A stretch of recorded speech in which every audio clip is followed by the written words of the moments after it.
Bien, bonjour à tous.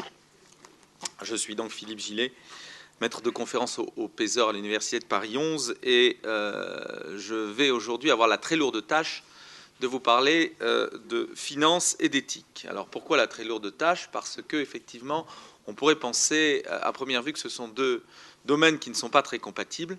Et si vous voulez une petite histoire, j'ai dîné hier avec un de mes amis qui a exercé, qui n'exerce plus l'affreux métier de trader et qui m'a dit finance et éthique. Mais l'éthique en finance, c'est simple, c'est de gagner le plus de pognon possible, point. Donc je pense quand même qu'on en est maintenant un petit peu revenu et que éthique et finance ne sont absolument pas incompatibles, que l'une des manières de voir les choses, c'est de regarder, de s'apercevoir qu'il existe des fonds dont on va voir tout à l'heure qu'ils se nomment eux-mêmes éthiques, et on va regarder si ces fonds qui sont éthiques ont une performance qui est moins bonne, égale ou supérieure aux fonds traditionnels. Alors en premier lieu, que sont ces fonds éthiques et d'où viennent-ils? Eh bien, les fonds éthiques sont des fonds qui n'ont pas tout à fait exactement les mêmes objectifs que les autres. L'objectif d'un fonds d'investissement, a priori, sous contrainte de risque, c'est de rapporter la plus grande rentabilité possible à ses détenteurs. Eh bien là, on sort un petit peu de ce schéma, puisque un fonds éthique va effectivement avoir ce premier objectif et cette première contrainte, qui consiste à rapporter la plus grande rentabilité possible sous contrainte, mais va également avoir une deuxième contrainte, qui est de le faire sous conditions. Alors, on va avoir plusieurs types de conditions, plusieurs types de fonds. Les premiers, on ne va pas les faire dans l'ordre si ça ne vous ennuie pas. Premier, je vais parler des fonds de partage. Alors, un fonds de partage, ça, jusque-là, c'est quelque chose de tout à fait ordinaire. C'est un fonds qui est investi dans des domaines tout à fait j'ai envie de dire traditionnel. La seule chose, c'est que plutôt que de rapporter de l'argent à ses détenteurs, à ceux qui en ont mis, aux porteurs de parts, eh bien, les bénéfices de ces fonds, une partie des bénéfices de ces fonds, sont destinés à des œuvres caritatives, quelles qu'elles soient. Deuxième type de fonds, les fonds dits de développement durable, qui eux vont être investis essentiellement dans des projets généralement dans des pays en voie de développement, type microfinance ou autre. Donc là encore, disons que la contrainte de risque est un petit peu relâchée. On se doute, on imagine que la rentabilité va peut-être être moindre que sur des fonds traditionnels. Troisième type, ceux qui nous intéressent le plus, les fonds dits purement éthiques. Et alors là, ils nous intéressent en finance, on va voir pourquoi un petit peu plus tard. Ce sont les plus nombreux, d'abord, et ils ont cette particularité de n'investir que dans des entreprises particulières ou d'exclure des entreprises particulières de ce type d'investissement. Donc là, on voit les fameux 3 P qui sont les plus connus dans l'investissement éthique. Le premier, c'est pour la planète. Donc on va investir selon des critères environnementaux ou en excluant des critères non environnementaux. Le deuxième, qui sont des critères sociaux, people. Donc on va s'intéresser à l'égalité homme-femme dans l'entreprise, on va s'intéresser aux droits de l'homme. On va exclure par exemple une entreprise bien connue qui va faire des travaux en Birmanie où ils sont censés exploiter dans des conditions assez déplorables la population locale, etc., etc.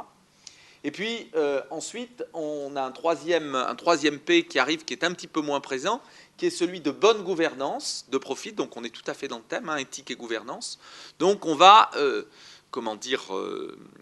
classifier les entreprises dans lesquelles il est possible d'investir en fonction de la gouvernance, de la composition de leur conseil d'administration, par exemple. Et on va accepter ou refuser d'investir à l'intérieur de ces entreprises ou pas.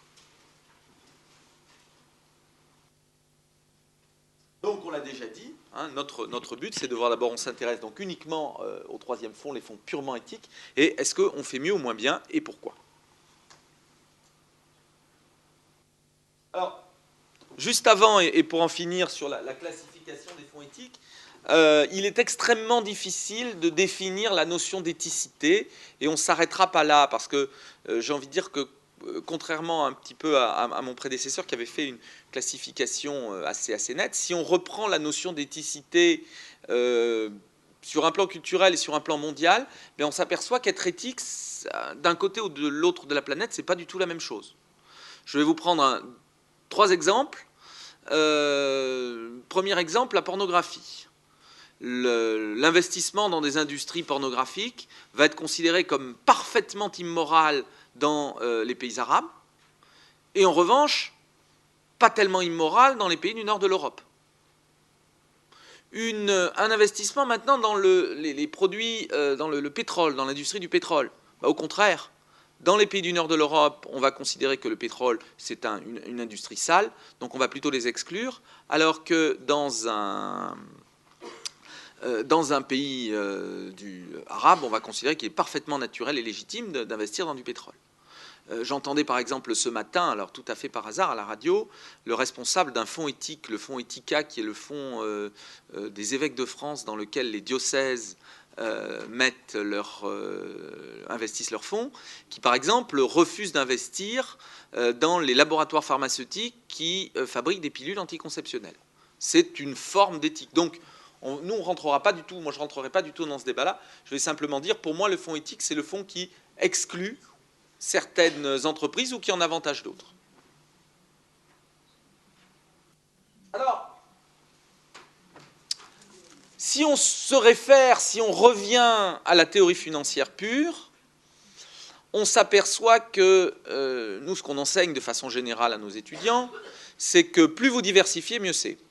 Plus vous diversifiez, plus vous éliminez le risque, vous éliminez la totalité du risque non systématique, et donc à partir de ce moment-là, plus vous avez la possibilité de diversifier, eh bien, plus vous éliminez le risque, donc plus votre coefficient risque-rentabilité, plutôt rentabilité-risque, va être important.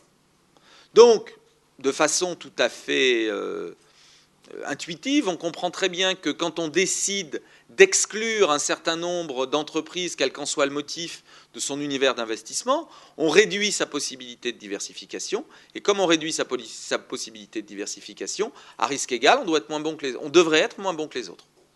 Première hypothèse. Deuxième hypothèse, qui n'est plus maintenant financière, mais qui est l'hypothèse qui est émise par les tenants de l'éthicité et d'un monde plus éthique des affaires, qui consiste à dire oui, mais en général, on s'aperçoit que les entreprises éthiques sont aussi les meilleures. Pourquoi les entreprises éthiques sont aussi les meilleures ? Bien d'abord parce que quand on va jusqu'à se préoccuper de l'éthique, qui n'est a priori pas, ou qui n'était a priori pas dans les dernières années la préoccupation première d'une entreprise, quand on va jusqu'à ce niveau-là, c'est qu'on a déjà vu tout le reste, et tout le reste est déjà bon, donc on s'adresse déjà à des entreprises qui sont dans de bonnes conditions économiques et financières. Deuxième raison, quand vous êtes éthique, eh bien vous évitez un certain nombre de risques. Quel type de risque vous évitez ? Eh bien, si vous êtes une entreprise éthique, vous ne risquez pas de polluer la planète et vous ne risquez pas d'avoir à payer des sommes extrêmement importantes pour un accident de tanker que vous pourriez avoir et qui aurait provoqué une énorme pollution. Quand vous êtes une entreprise éthique et que vous respectez tout ce qui est égalité homme-femme, tout ce qui est loi anti-discrimination, vous ne risquez pas de procès qui vont vous coûter de l'argent, du temps, en différents litiges sur ce sujet-là. Quand vous êtes une entreprise éthique, vous avez une bonne image auprès des consommateurs, donc vous faites quelques économies probablement en publicité, en marketing, et puis de façon assez spontanée, les consommateurs à prix égal vont préférer vos produits à celles des autres, etc., etc., etc. Donc pour les tenants d'une certaine éthicité certaine éthicité de l'industrie, eh bien, quand vous avez des entreprises éthiques, elles font généralement mieux que les autres. Donc quand vous avez des fonds éthiques, ils devraient faire mieux que les fonds traditionnels. On se retrouve donc avec deux hypothèses opposées. Avant de parler de la troisième hypothèse, je vous avoue que je vous avais gardé dans ma poche une petite carte, un petit as qui était caché, qui était de vous dire que s'il existait des fonds éthiques, eh bien il existait, je crois qu'il n'y en a qu'un, il y en a peut-être deux dans le monde, des fonds qui ne sont pas du tout éthiques, et qui eux sont des fonds vicieux. Alors qu'est-ce que c'est qu'un fonds vicieux ? Eh bien c'est un fonds qui investit de façon générale dans le pétrole, la pornographie, l'armement, le nucléaire, les entreprises qui exploitent les enfants parce que c'est moins cher, etc., etc., etc. Donc bon, au départ d'ailleurs ces fonds ont été un peu construits par bravade, mais en réalité ils existent. Ils marchent pas mal d'ailleurs, on verra leurs résultats tout à l'heure. Et donc ça nous donne une bonne occasion parce que maintenant on a donc trois échantillons, un échantillon de fonds éthiques, un échantillon de fonds traditionnels et un échantillon de fonds vicieux. Donc qui fait le mieux? Donc très traditionnellement en finance, alors bon, je veux pas, on n'est pas ici dans un congrès de finance où on va peut-être s'apesantir sur les méthodologies, sur les échantillons, etc., etc. Je veux juste vous dire qu'il existe finalement peu de fonds éthiques sur lesquels il soit possible réellement de faire des tests, parce que ces fonds souffrent d'un certain nombre de biais statistiques. D'abord, ils sont plus jeunes que les fonds traditionnels. Ensuite, ils souffrent ce qu'on appelle d'un biais value, c'est-à-dire que le PER moyen de ces entreprises est plus bas que la moyenne. Ils souffrent d'un biais de taille, ce sont des fonds qui sont plus petits. Et ils souffrent également d'un biais sectoriel, puisque certains secteurs n'y sont évidemment pas représentés. Donc bon, si y a des spécialistes, je vois Georges qui opine du bonnet en face de moi, Georges Gallet-Amono, en mesure de performance, je pourrais tout à l'heure répondre à des questions, vous dire très exactement quelle est la méthodologie. C'est une méthodologie assez standard, donc de mesures de rentabilité annuelles, mensuelles et hebdomadaires, pondérées par des indicateurs de risque que sont l'écart type, le moment partiel inférieur d'ordre 2 ou la tracking error. Voilà, donc voilà pour ce qui est de la méthodologie. Quant au nombre, on a à peu près, comme vous le voyez, non, vous n'avez pas ici ces chiffres-là, il y a environ, au niveau européen, puisque je me suis intéressé essentiellement au niveau européen, un petit peu plus d'une centaine de fonds éthiques, dont certains sont spécialisés sur uniquement des investissements en France, d'autres en euros, d'autres dans la zone euro, les troisièmes en Europe, donc avec un risque de change. Donc voilà, on a à peu près 6 catégories, et c'est à partir de là qu'on a fait des tests. Alors, ces tests, qu'est-ce qu'ils donnent? Eh bien, écoutez, tout d'abord, pour vous dire qu'ils ne donnent pas de résultats différents de tous les tests précédents qui avaient été réalisés, en particulier en Grande-Bretagne, aux États-Unis et aux Pays-Bas, qui sont un peu les pionniers dans ce monde-là, qui ont utilisé d'ailleurs des méthodologies différentes, certaines utilisant l'APT, d'autres utilisant des méthodes de co-intégration. Enfin bon, je passe sur les détails méthodologiques, mais très globalement, l'étude que j'ai réalisée nous montre que les fonds éthiques ne font pas moins bien que les fonds traditionnels. Donc, première remarque, on reste très exactement, évidemment ça va dépendre en fonction des années, ça dépend en fonction du niveau de risque, dans certains cas c'est meilleur, dans certains cas c'est moins bon, il n'y a pas de différence notable entre marché haussier et marché baissier, donc on reste très exactement dans des domaines comparables. Donc première mauvaise nouvelle, en faisant de l'éthique on ne fait pas moins bien que les autres, première bonne nouvelle, on ne fait pas moins bien, mauvaise nouvelle, on ne fait pas mieux non plus. Alors pourquoi bon. D'un autre côté, pourquoi est-ce qu'on ne voit pas d'effet de l'éthicité des fonds ou de la non-éthicité des fonds dans les performances? Peut-être pour deux raisons. Alors d'abord, effectivement, parce que les entreprises éthiques sont un petit peu meilleures que les autres. Il y a une deuxième raison qui est une raison financière qui a trait au coût de transaction. À partir d'un certain niveau de diversification. Quand vous diversifiez un portefeuille au-delà de 40 ou de 50 titres, eh bien, la diversification supplémentaire, la diversification marginale apportée par le 51e titre n'est pas de nature à améliorer globalement la performance parce que vous avez les coûts de suivi et les coûts de transaction du titre qui vont derrière.